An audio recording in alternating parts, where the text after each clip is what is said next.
নমস্কার বন্ধু, শুভ দুপুর। আজকেও আমি খেতে বসে তোমাদের ব্লগ করছি। দেখো আজকে আমি কি পদ রান্না করলাম। দেখো ভাত দিয়েছি, পেঁয়াজ দিয়েছি, কাঁচা লঙ্কা দিয়েছি, আর করেছি বেগুন ভাজা, আর কাঁকরোল আছে না, কাঁকরোলগুলোকে এরকম ছোটো ছোটো করে কুচি কুচি করে ভাজা করেছি। আর করেছি, দেখো থালায় দিয়ে দিচ্ছি,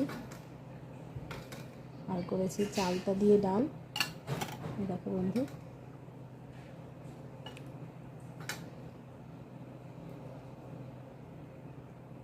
চালটা দিয়ে টক ডাল করেছি। আর করেছি তোমার পটল চিংড়ি করেছি।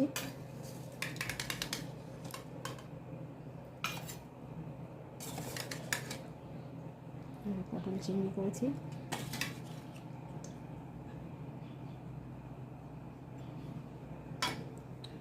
আর শেষ পাতে করেছি ডিমের কষা। এই হচ্ছে আজকে আমার মেনু দুপুরের। তোমরাও খেতে বসে পড়েছো, আমিও খেতে বসে পড়েছি। সবাই ভালো আছো তো? কমেন্ট করো, লাইক করো, ফলো করো আমাকে। টাটা বন্ধু।